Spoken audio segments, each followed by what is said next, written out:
Tengo 85 años y he decidido grabar este testimonio antes de que la memoria empiece a jugarme malas pasadas. No porque quiera recordarlo todo, no. Es que hay cosas que necesito decir en voz alta para mí mismo, quizás para quien algún día escuche esto.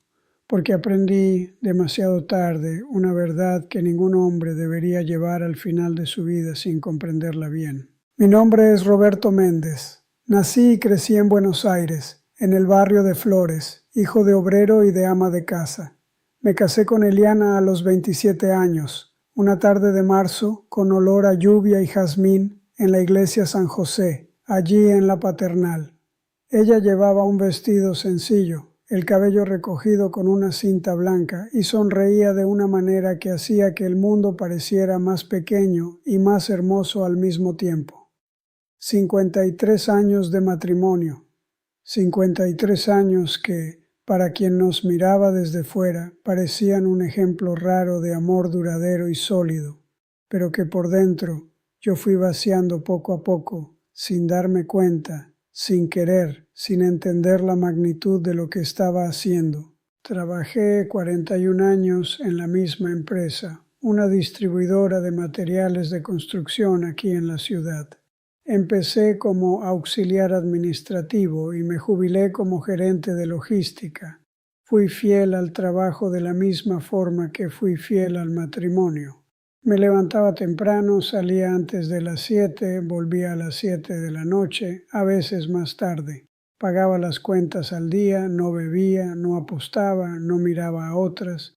Creía que eso era amor. Creía que quedarme era suficiente. Que permanecer al lado de una persona significaba por sí solo cuidarla de verdad. Eliana era diferente a mí en casi todo. Ella encontraba alegría en las cosas pequeñas, en aquellas que yo apenas notaba. Pronunciaba mi nombre por las habitaciones de la casa con una levedad que solo fui a entender cuando esa voz dejó de existir para siempre. Me llamaba para ver el color del cielo por la ventana del salón cuando se ponía naranja y morado al final del día. Me llamaba para probar el pastel que aún estaba en el horno, con el olor invadiendo toda la cocina. Me llamaba solo para contarme que la vecina había adoptado un perro nuevo o que la planta de albahaca en el patio había florecido de repente. Ella creía que esos momentos valían la pena ser compartidos, que lo cotidiano se hacía más grande cuando se vivía junto. Yo escuchaba, asentía, esbozaba una sonrisa de lado y volvía a lo que estaba haciendo. Periódico, cuentas, trabajo que traía a casa. Siempre había algo más urgente que el momento en que ella me llamaba.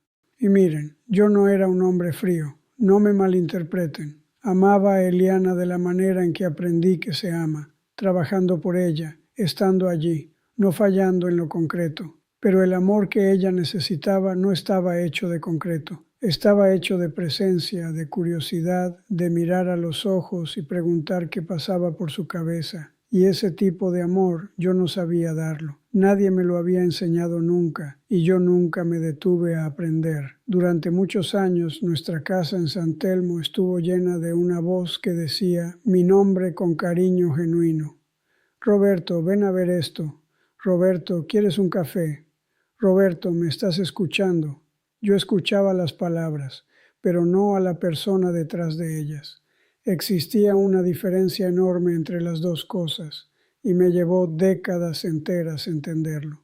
La primera señal de que algo estaba cambiando ocurrió unos 15 años antes de hoy. Fue una noche común de lunes. Yo estaba sentado en el sofá con los ojos en la televisión, cuando ella apareció en la puerta del salón y dijo simplemente, «La cena está lista», seco, sin mi nombre, sin el Roberto que siempre venía antes. Ni siquiera noté la diferencia en ese instante. Me levanté, fui a la mesa, comí y seguí la noche como si nada hubiera pasado, porque para mí nada había pasado de hecho. La comida estaba allí, la mesa estaba puesta, la casa funcionaba como siempre. ¿Qué podría estar mal? Pero ahora, sentado aquí en esta silla de madera gastada, con la casa vacía y el silencio pesando en cada rincón, Veo con una claridad que duele demasiado. Aquella fue la primera noche en que ella dejó de convocarme. Fue el comienzo de un distanciamiento que yo nunca quise ver, porque era más fácil no verlo. Los cambios fueron llegando despacio, como goteras que uno ignora hasta que el techo cede de golpe. Ella fue dejando de preguntarme cómo había sido mi día. Primero pensé que era cansancio de ella. Después me convencí de que era madurez del matrimonio. Saben, esa fase de la que la gente habla, que la pareja ya no necesita muchas palabras, que el silencio entre dos es consuelo y no vacío. Me convencí de eso por años, pero el silencio de ella no era consuelo, era respuesta, era el espejo exacto de lo que yo había hecho con cada intento de ella de acercarse a mí.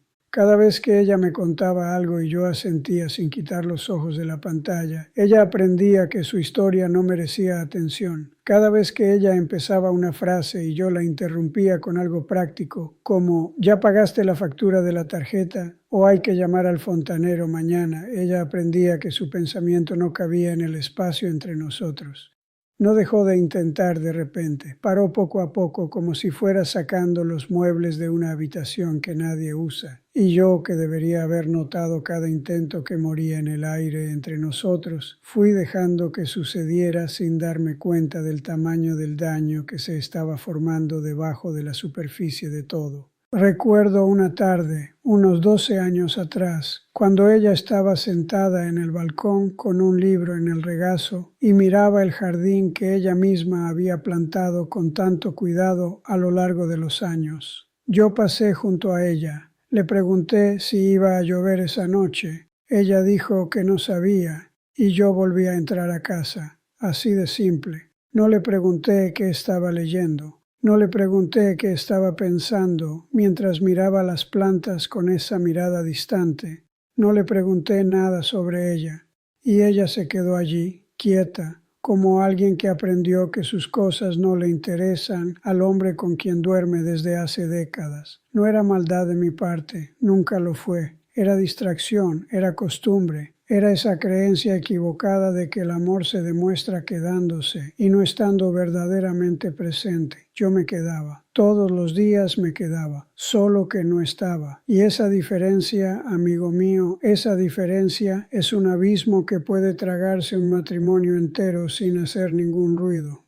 Eliana era una mujer de presencia suave, de esas que no gritan para ser escuchadas. Ella susurraba, invitaba, abría puertas y esperaba con paciencia de quien todavía cree. Y yo fui cerrando esas puertas una a una, no con fuerza, sino con desinterés, que es una forma mucho más cruel de cerrar.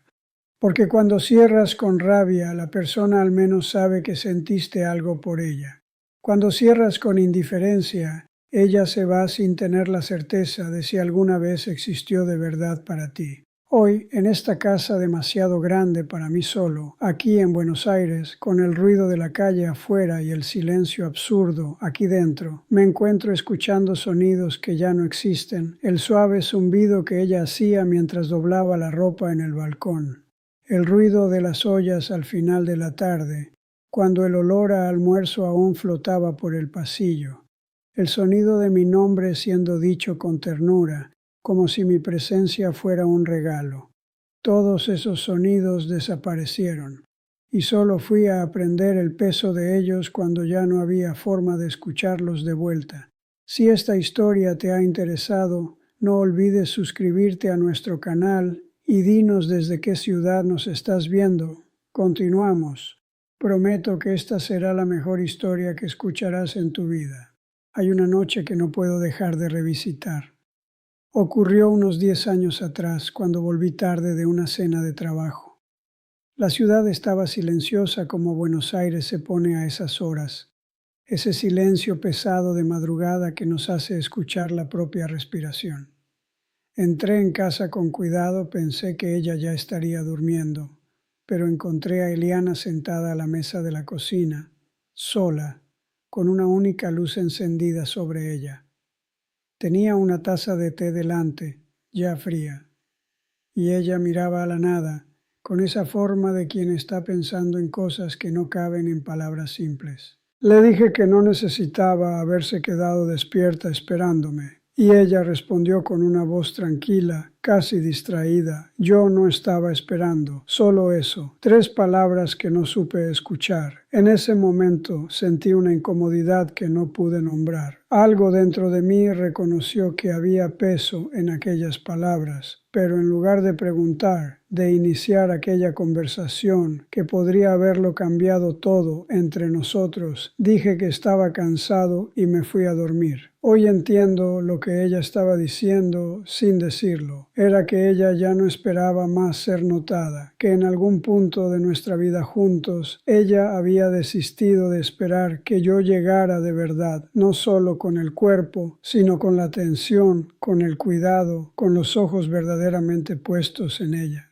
2 años después, una tarde de sábado en que volvíamos del mercado de San Telmo, ella me hizo una pregunta tan suave que casi no la oí. Su voz era casi inaudible, como si ella ya supiera que la pregunta moriría en el aire antes incluso de ser respondida. Dijo: Roberto, ¿te preguntas a veces en qué pienso? Yo la miré, confuso, y le pregunté qué quería decir con eso. Ella movió la cabeza ligeramente y dijo que no era nada. Déjalo, y yo lo dejé. Guardé la bolsa de la compra, encendí el ventilador del salón, y aquella conversación desapareció como si nunca hubiera existido. Pero existió, y hoy sé exactamente lo que Eliana estaba preguntando aquella tarde soleada.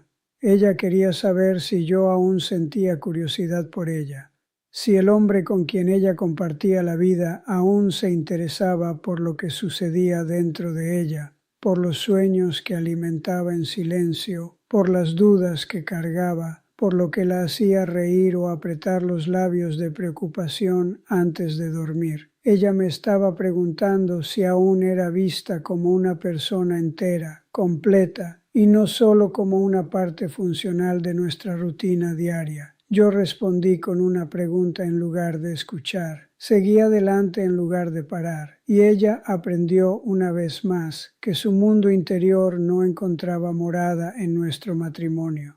Después de que Eliana partió hace unos 3 años, fui a ordenar sus cosas con cuidado, con esa lentitud de quien quiere aplazar lo inevitable.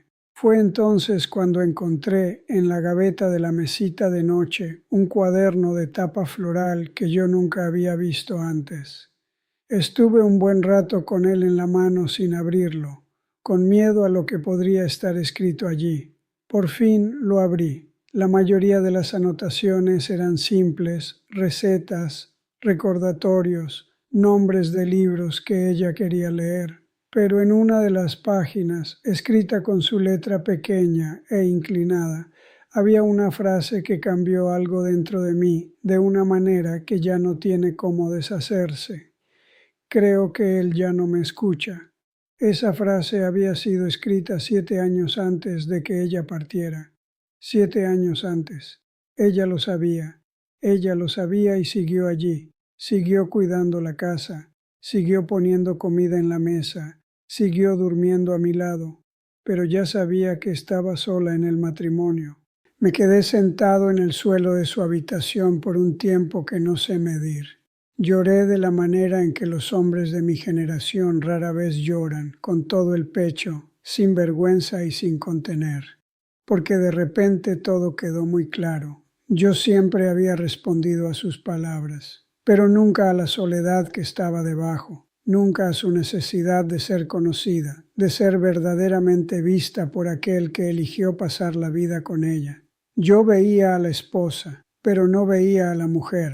En el último año de su vida, Eliana enfermó, un problema de salud serio que llegó rápido y se apoderó de todo con una velocidad que no nos dio tiempo de preparación. Y fue en ese periodo que finalmente desperté de una manera que nunca había sucedido antes. Cociné para ella, limpié la casa, acompañé cada consulta, cada examen, cada momento difícil. Estuve a su lado de una manera que nunca había estado, completamente presente, sin celular, sin trabajo, sin distracciones. Y fue bueno para mí, Parecía que estaba reparando algo, arreglando lo que había estado torcido por tanto tiempo, pero lo que yo no sabía o no quería saber es que el cuidado físico no deshace décadas de ausencia emocional. Son monedas diferentes que no se intercambian entre sí. Una tarde tranquila, mientras yo le acomodaba la almohada para que estuviera más cómoda, ella me tomó la mano con una fuerza delicada, me miró y dijo: «Siempre estuviste aquí, Roberto», así de simple, sin rabia, sin rencor en el tono, solo una constatación fría y honesta.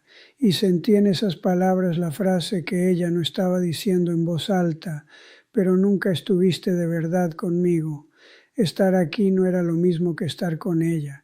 Y me llevó 53 años entender esa diferencia que parece pequeña y que es enorme. 3 semanas después, Eliana se fue una mañana de mayo, de esas con ese sol cansado y pálido que Buenos Aires tiene en otoño. Se fue en paz, me dijeron. No sé si creo en eso de la forma en que quieren que yo crea.